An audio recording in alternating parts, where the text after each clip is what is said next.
Assalamu alaikum class. Topic of this lecture is sources of law. Course title is Introduction to Political Science Second. Class is BS Political Science second semester. So Berias here. Sources of law. The first source of law, which is the earliest source of law, is custom or usage. Custom is the habit of the people, handed down to them from generation to generation as their traditions. It deals with such affairs and relations which occur repeatedly in the social life of the people, like agricultural operations, relations, marriages, family relations, inheritance, sale and purchase of goods. Even today, many laws are derived from them. They are called customary laws. Most prominent example of such laws is the English common law. It comprises those customs which the English judges accept as law. यानी हम कह सकते हैं कि ये बहुत पुराना earliest source of law है. सोर्स किसको कहते हैं? वो ज़रिया, वो राब्ता, वो तरीका जिसके हेल्प से, जिसकी मदद से, जिसके ज़रिए से आप कोई इन्फॉर्मेशन गेन करते हैं. अब लॉ का ज़रिया क्या है कि आप देखें कस्टम की एग्जांपल इन्होंने को डिफ़ाइन कैसे किया है कि लोगों की एक ऐसी हैबिट, एक ऐसी आदत होती है जो कि नस्ल दर नस्ल चलती रहती है. ट्रेडिशन के तौर पे, रिवायात के तौर पे एक नस्ल से दूसरी नस्ल में शिफ्ट होती है. लोग उसको पसंदीदगी की नज़र से देखते हैं, उसको रिपीट करते रहते हैं, तो उसको हम कस्टम कहते हैं. और ये जो कस्टम्स हैं ये लॉ का बहुत बड़ा सोर्स है, जिसकी एग्जांपल अभी मैंने आपको बताई, इंग्लिश कॉमन लॉ है. सेकेंड सोर्स जो है that is religion. This is also old source of law. Religion, magic and superstition have been very old sources of laws. Earlier ages में लोग जो हैं वो परसेप्ट्स और रूल्स को फॉलो करते थे. अपने जो रिलीजन के परसेप्ट्स हैं और उनके रिलीजन के जो रूल्स हैं उनको फॉलो करते थे. और उनको अब देखें, हम एज अ मुस्लिम इस्लाम के जितने भी रूल्स हैं हम उनको लॉ की हैसियत देते हैं. हमारा कोई भी कानून जो है हमारी स्टेट का वो इस्लामी उसूलों के अगेंस्ट नहीं हो सकता. In old times, people believed that disobedience of divine laws would be punished by divine wrath. Religious law became the source of law. जो आपका रिलीजन जिन चीज़ों का हुक्म दे रहा है वो आपके लिए लॉ है. जिन चीज़ों से रोक रहा है वो उसूल व ज़वाबित आपके लिए लॉ हैं. जैसे कि मुस्लिम लॉ है, शरिया है, जो कि कहाँ से डिराइव किए गए हैं? कुरान और हदीस से. Third source of law is judicial decision. Judges are primarily concerned with settlement of disputes according to the existing laws, but sometimes a case may be of such a nature that the existing law may not cover it fully. If so, the judge would interpret the existing law in order to deal with the case. The decision would extend to the existing law and would become a precedent for other courts to follow. Such decisions are called judge-made laws, precedents or case law.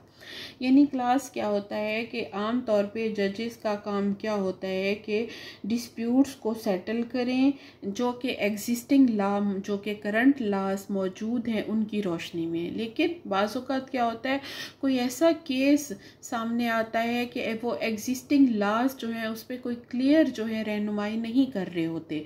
तो ऐसी सूरत में क्या है कि जज जो है वो एग्जिस्टिंग लॉ को उस मखसूस केस को सॉल्व करने के लिए, उसको डील करने के लिए इंटरप्रेट करता है किसी लॉ को, की वजाहत करते हैं, यानी टू द पॉइंट उसमें इशारा नहीं मिल रहा होता, जज को उसको इंटरप्रेट करना पड़ता है सिचुएशन के according.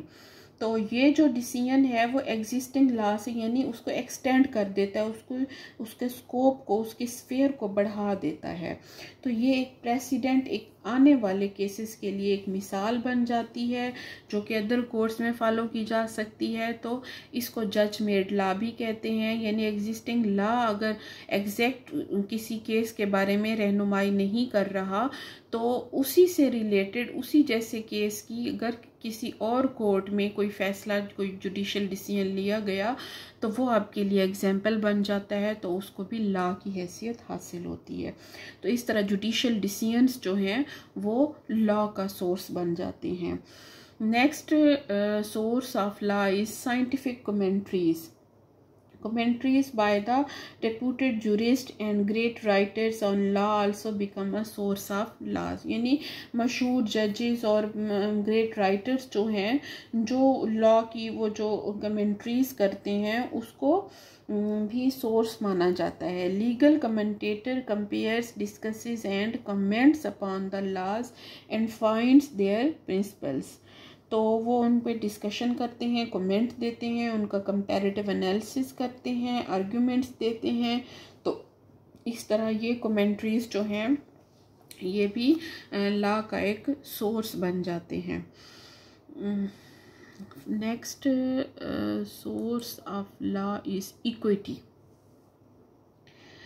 Term equity means justice और फेयरनेस। इक्विटी का मतलब क्या है? जस्टिस या फिर fairness. In law, it means power of a judge to decide a case according to his sense of justice or fairness.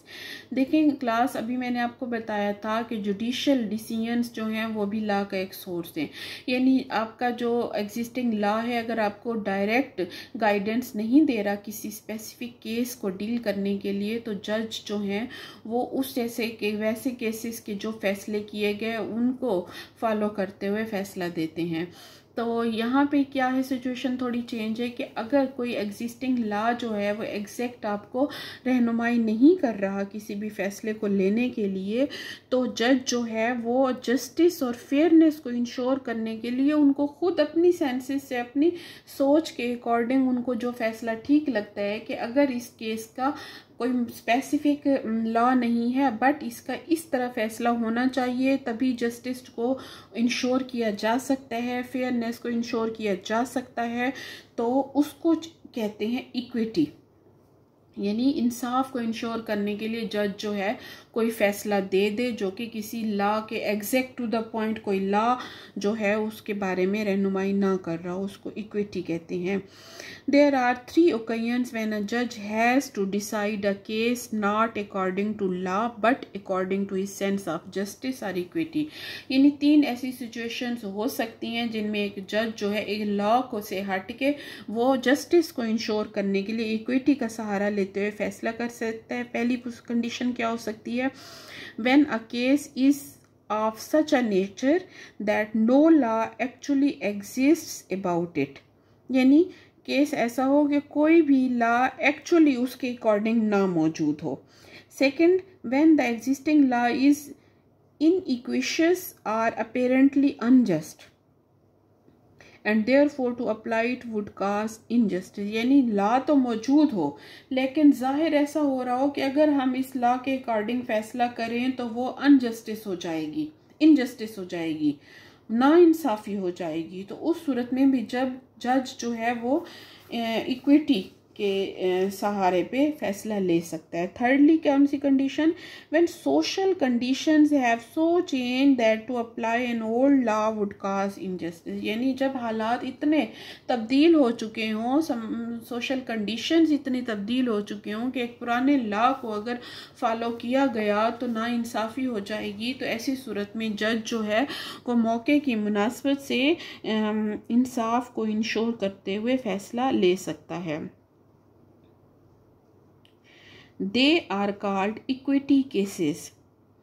In such cases, judge will be guided by his sense of justice and not by the provisions of existing law. Last source of law is legislation. You know class कि ये एक modern जो है और important source है। Earlier sources of law are unable to cope with the fast changing and complex condition, needs and relations of the modern life। यानी पुराने दौर के जो laws हैं वो अब जदीद दौर के तकाज़ों को पूरा करने के में नाकाम रहते हैं। इसलिए जो किसी स्टेट की लॉ मेकिंग बॉडी है, जब वो लेजिस्लेशन करती है, जब वो लॉ मेकिंग करती है, तो वो सिचुएशन और चेंजिंग वर्ल्ड के चेंजिंग कंडीशंस के अकॉर्डिंग फ़ैसला लेती है। डेमोक्रेटिक गवर्नमेंट्स में ये फंक्शन जो है परफॉर्म किया जाता है लेजिस्लेचर्स के थ्रू। तो इस तरह ये भी एक most important most modern source है लेजिस्लेशन का। These laws made by legislature are called statutes. Thank you class.